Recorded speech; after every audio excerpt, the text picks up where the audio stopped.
Hello students, I Munmun Kumari, your English teacher, welcome you to your English 1 class.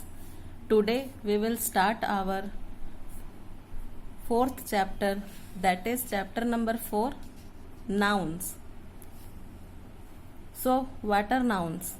The word which are used as name of person, animal, place or things are called noun. So the definition of noun is that the names of the person, animal, place or thing. Any person, place, animal, thing are named as nouns. All naming words are noun. For example, boy, Preeti, class, silver, courage, etc. So these all are examples of noun. So all the naming words are noun. Kinds of noun. Nouns can be classified into 5 types.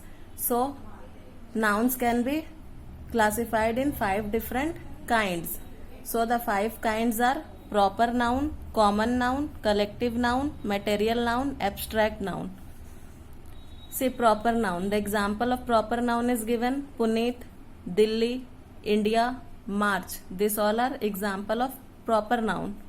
Common noun: girl, boy, river, color. Collective noun: class, army, navy, flock. These all are example of collective noun. Material noun: gold, silver, iron. These all are materials. So it is material noun. Abstract noun: kindness, honesty, bravery, childhood. These all are abstract noun. We can't see them. Now let us come to proper noun. A proper noun is a name of a particular place, person or thing. So proper noun is the name of a particular person or thing, like Vinay, Arusi, Rajasthan. These all are a name of particular. Vinay is a name of a particular man, Arusi is a particular girl, Rajasthan is a particular city. So these all are examples of proper noun. Proper noun always begins with capital letter. Also names of some well-known buildings are spelled with their first letter in capital. So always the proper noun is starting from a capital letter. Like example, the Eiffel Tower. This is a example of a building. Eiffel Tower, Taj Mahal, the Statue of Liberty. These all are example of proper noun. Proper noun include the name of people, country, city, towns, villages, rivers, ship, building, mountains, seas, month of year, days of week and festivals. So whenever any name of these things comes, like people, country, a single name, like country, India, it is a proper noun. Day of a week, Monday, it is a proper noun. Festival, Diwali, it is a proper noun. So a single particular person, place or thing name is known as proper noun. Common noun. Common noun means particular person, place or thing. It does not point it. So proper noun is a common. Common noun is common. All person or thing of the same class or kind is called common noun.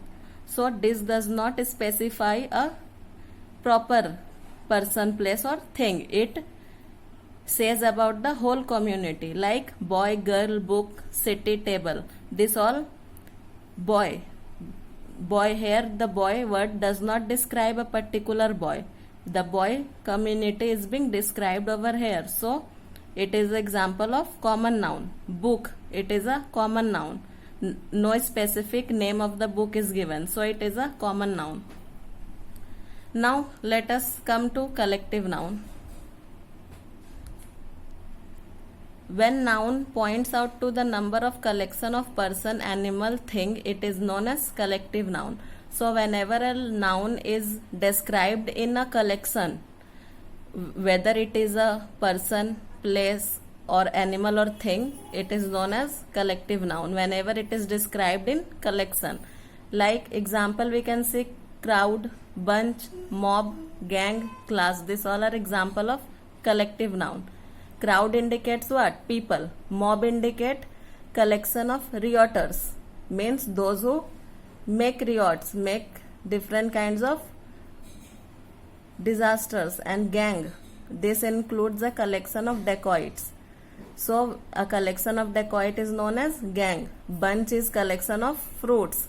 So whenever a collection of fruits is described, we describe it with a bunch. Class indicate group of students. So here different kinds of examples are given. A bunch of grapes, a committee of people, a gang of thieves, a swarm of bees. So different kinds of examples are there. Material noun.